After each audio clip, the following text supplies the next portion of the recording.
Greeny. So, good afternoon. Today marks the publication of Volume 3 of the report of the Manchester Arena Inquiry, your report. I know that you have some observations that you wish to make about that volume, but before you do so, we will observe a minute's silence in honour of the 22 who were killed in the attack.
So that marks 1 minute. Would everyone now please sit?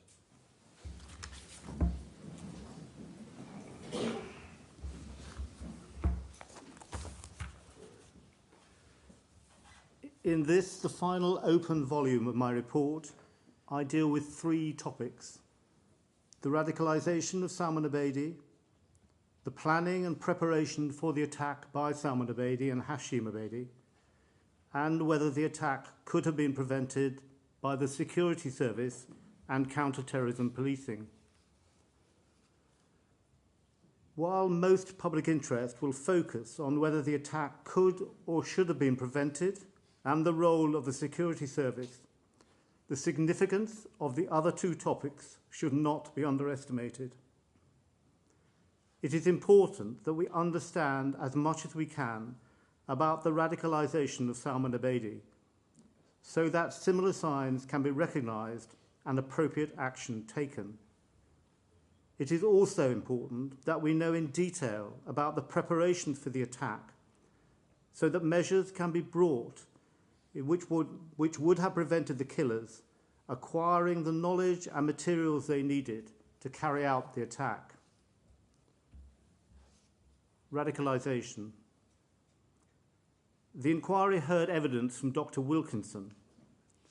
His evidence detailed the differences between followers of mainstream Islam, who are the overwhelming majority and are accepting of and exist peacefully alongside people of different faiths, and those he identified as violent Islamist extremists, who believe in a narrow in-group, who believe they are the only ones with the correct world view. They are prepared to use violence against members of out-groups, which includes anyone who is not part of the in-group, including mainstream Muslims. It is important that I emphasise, as did Dr. Wilkinson, that the violent Islamist extremists are a tiny group who have adopted a distorted view of Islam based on an incorrect interpretation of the Quran. Dr. Wilkinson outlined what he believed were the various influences that had contributed to Salman Abedi's radicalisation. He concluded that by 2017, every conceivable radicalising malign presence and noxious absence existed in Salman Abedi's life.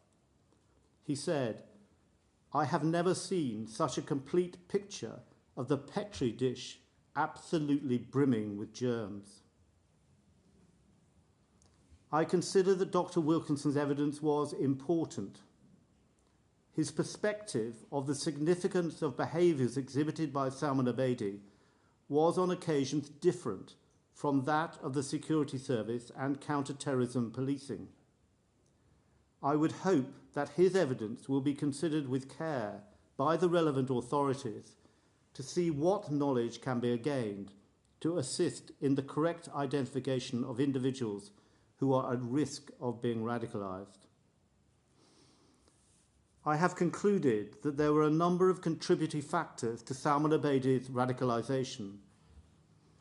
His family background and his parents' extremist views, along with their participation in the struggle in Libya, played a significant part. That struggle involved people who were radical, violent extremists.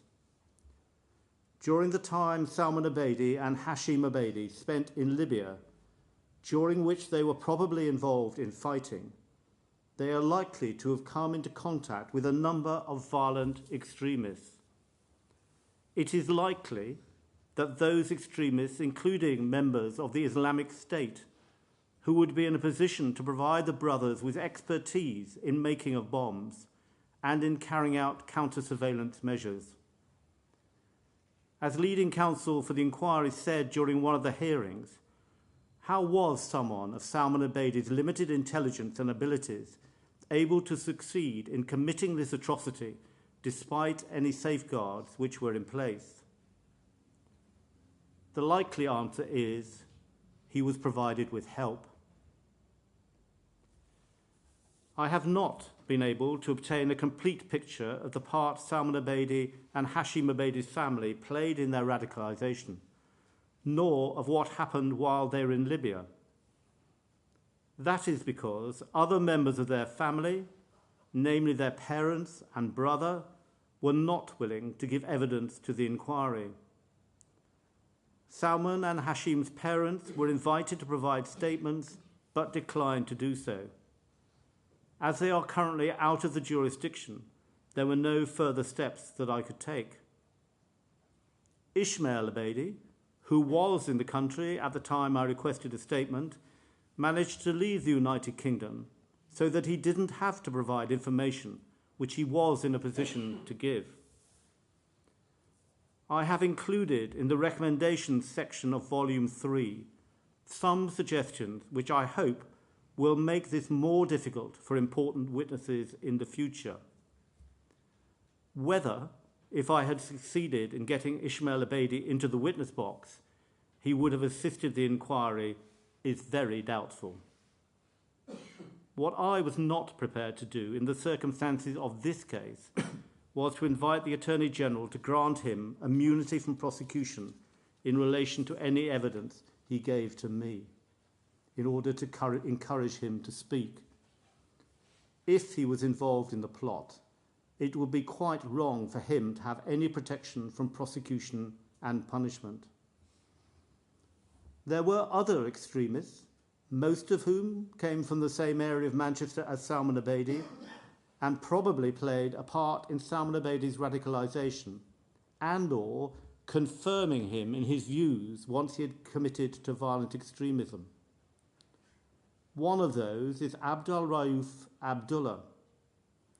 A series of messages, over 1,000 in number, between Abdul Rauf Abdullah and Salman Abedi, sent during November 2014, were recovered as part of Operation Oliban, which was the counter-terrorism policing investigation which resulted in the prosecution and conviction of Abdul Rauf Abdullah for terrorist offences. Those messages talk of martyrdom.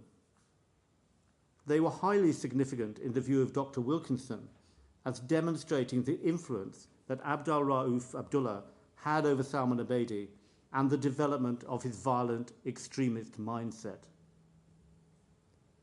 Salman Abedi was not identified as one of the participants in this exchange of messages until after the attack, and I have concluded on the balance of probabilities the messages were not passed to the security service by counter-terrorism policing as they should have been. My investigations, however, have demonstrated that even if Salman Abedi had been identified and the messages had been sent to the security service, it would not have affected their view of Salman Abedi.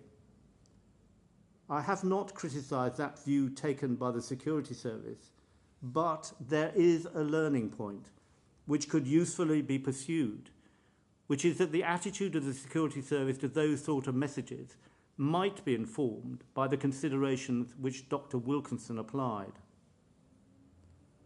we know that Salman Abedi visited Abd al-Rauf Abdullah in prison, and also that they communicated by phone, including by use of an illegal mobile phone which Abd al-Rauf Abdullah had in prison.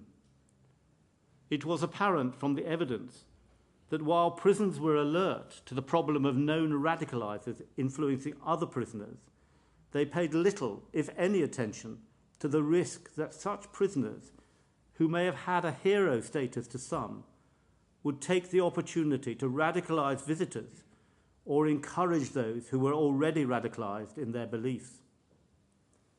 There is no evidence that Abd al-Rauf Abdullah played any part in plotting the attack, but it is likely, in my view, that he provided support for Salman Abedi's ideological beliefs and increased Salman Abedi's resolve to carry out the attack. It is important that the prison authorities do take notice of the risks that those in prison for terrorist offences, such as encouraging others to go and fight abroad, may seek to radicalise their visitors as well as other prisoners, or at least support their radical views. The government's response to the risks of radicalisation is the Prevent programme. A review of that programme by William Shawcross has just been published, and the government has responded to it. Because of that report, I did not carry out an assessment of the effectiveness of the Prevent programme during my inquiry. It would have been beyond my terms of reference to do so. The Shawcross report does deal with issues of the Abedis and Prevent, and notes that neither of them were referred to Prevent. The Intelligence and Security Committee of Parliament noted the same thing with surprise. I have looked in detail at the various occasions when Salman Abedi could have been referred to Prevent. I have concluded that he should have been. I heard evidence that his referral was considered at one stage, but he was not considered suitable. There can be no guarantee that Salman Abedi or Hashim Abedi would have agreed to participate in the Prevent programme. Their elder brother, Ismail, refused to engage in any way with counter-terrorism policing officers when they went to speak to him in 2015. I have concluded that there was at least a period during Salman Abedi's journey to violent extremism when he should have been referred to the programme. It is very hard to say what then might have happened. I have looked at whether the various educational establishments and mosques that Salman Abedi attended should have appreciated that he was moving towards violent extremism and notified the relevant authorities. I consider that it would have been very difficult for any of the educational establishments to have become aware of his developing extremism. One of the problems that I have identified is that while over the period of his education at different establishments, Salman Abedi showed worrying signs which could have been related to extremist views, there is no record which goes with the student which would allow anybody to consider all those signs together. Having a record which passes from school with a student to college or university may well be contentious, and deciding what material to include would also be difficult. Nevertheless, I do consider that it is something which should be looked at to see if a solution can be found. Another very contentious part of the evidence concerned the Manchester Islamic Centre, also known as the Didsbury Mosque, which Salman Abedi attended on some occasions. I consider it unlikely, having considered all the evidence, that Salman Abedi was radicalised at the Didsbury Mosque, but some of the evidence given on behalf of the mosque about the association of the Abedi family with the mosque was unsatisfactory.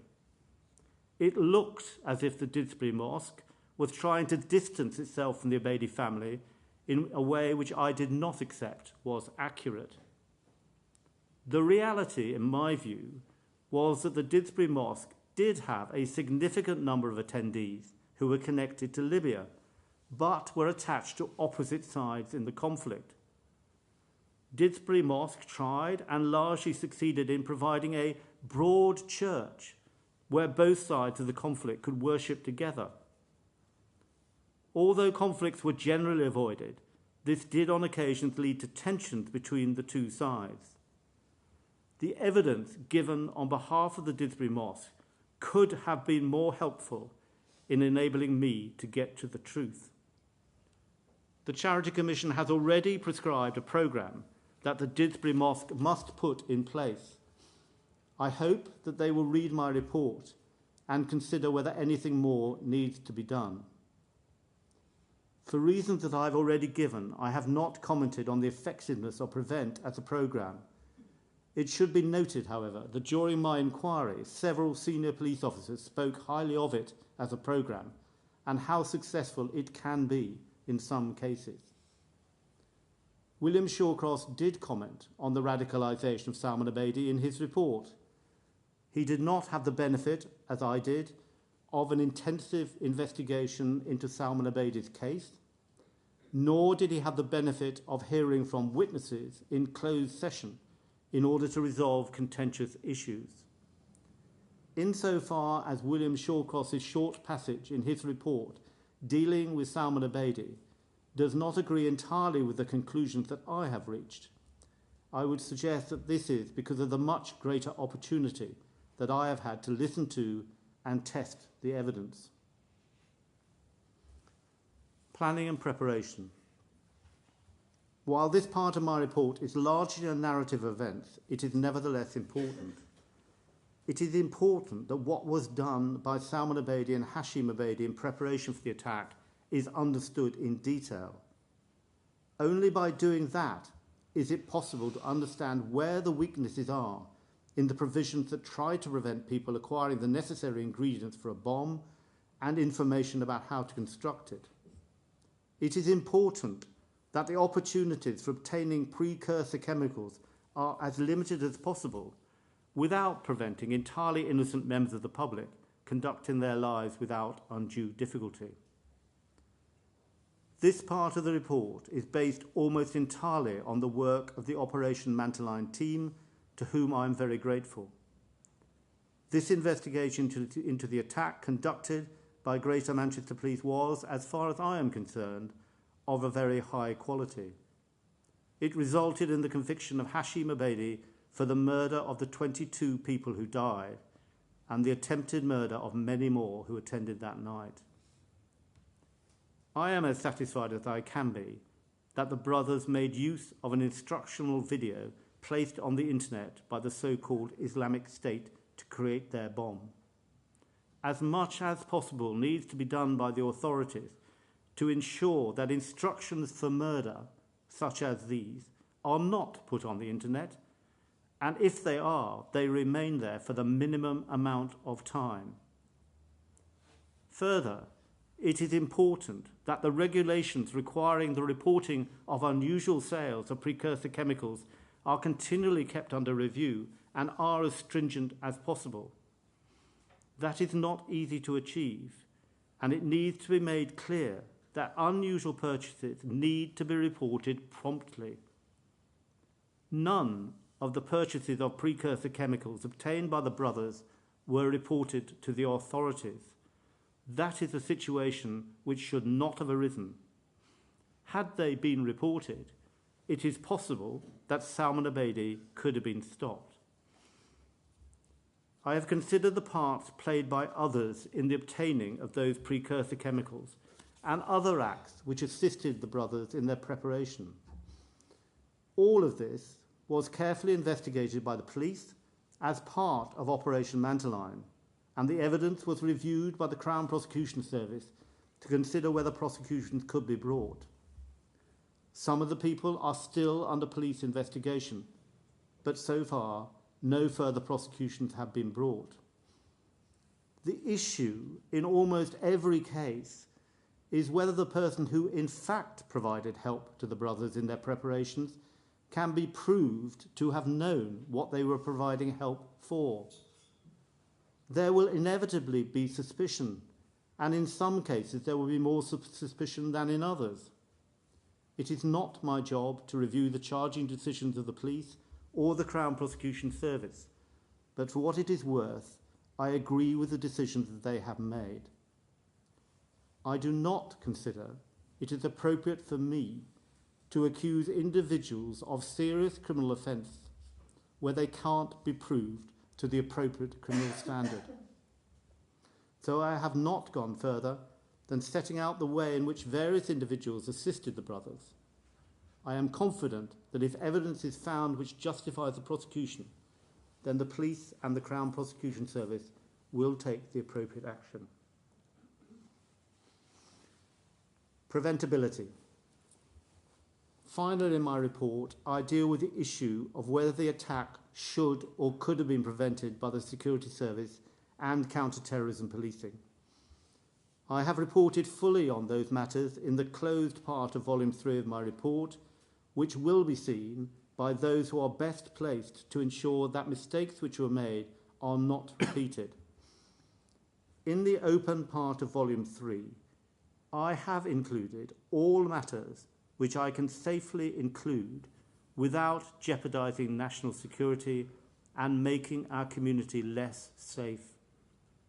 I have set out how I've approached the issue of national security, and I shall not repeat it now, except to say that where it has been possible, without risking national security, to make public the evidence that I heard enclosed, I have done so.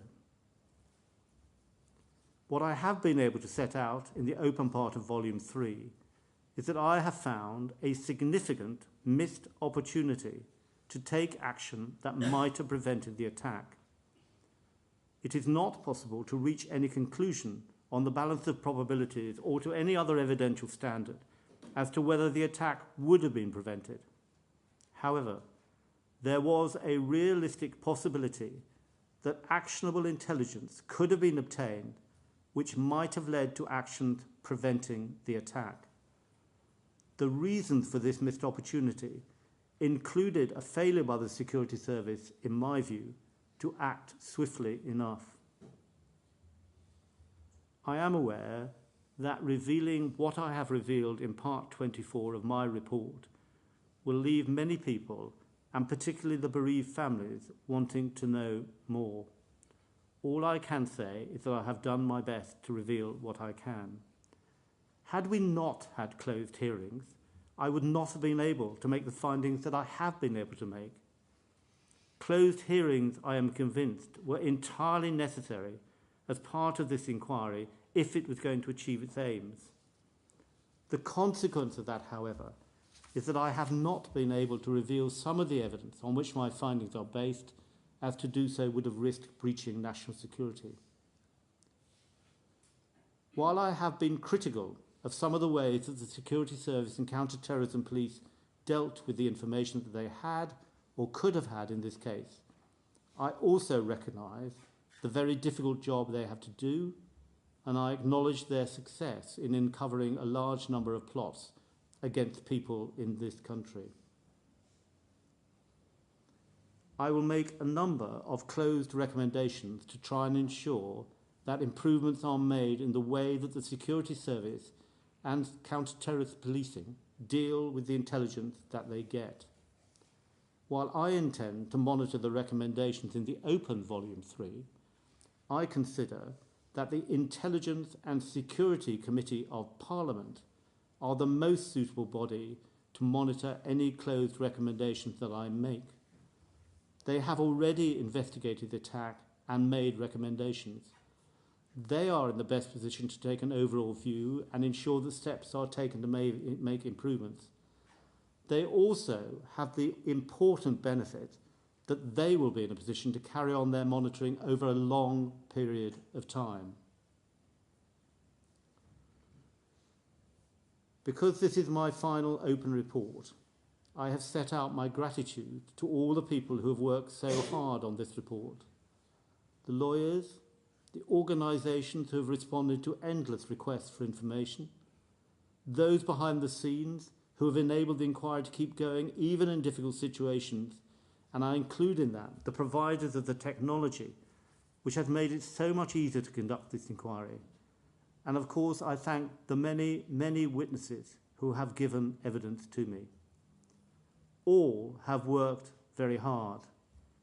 I am personally especially grateful to counsel and solicitors to the inquiry, without whose expertise I could not have completed what has been a very onerous task. Generally, in conducting this inquiry, I have been greatly impressed and grateful for the genuine intention and aspiration held by so many to make a difference and to try and ensure that nothing like the Manchester Arena attack ever happens again.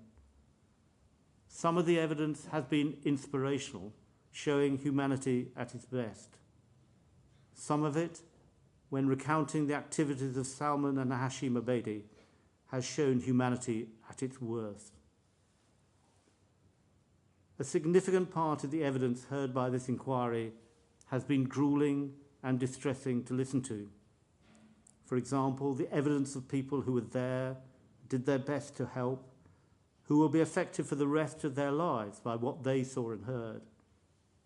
The evidence of the bereaved families, of the effect that the deaths of their loved ones has had on their lives, and who could fail but be moved by the tributes of the families to those who died. Those who were young were so full of promise. Those who were older were achieving that promise, and all of them were the cornerstones of their families. What an appalling loss, which was so unnecessary. Amongst all that grief, we should try and remember the positives as well, along with the terrible events. The courage of members of the public and many members of the rescue services who did their best to help in appalling circumstances. The response of Manchester as it came together after the attack to support all those who've been affected, and the efforts of the bereaved families and survivors to try and make something good come out of tragedy in their varied and different ways. I am especially grateful to the bereaved families for their continuous support throughout the inquiry. It is impossible to imagine how difficult it must have been for them to listen to some of the evidence that we have heard. I have not been able to answer all of the questions that they wanted answered, and I am aware that in my open report on Volume 3, I have raised more questions in their mind. I am sorry, but that was inevitable. I did ask the questions. I did get answers. But for the reasons I have given, I have not been able to report publicly what those answers were. It has been an enormous responsibility, as well as a privilege, to conduct this inquiry. I can only hope that we achieve something by our efforts. That will only happen if those away from this inquiry can share in the desires of those who have taken part in it to make things better. Inevitably, some of the changes that are needed will require money, which is in short supply. But protecting the lives of the people of this country must be a high priority for any government.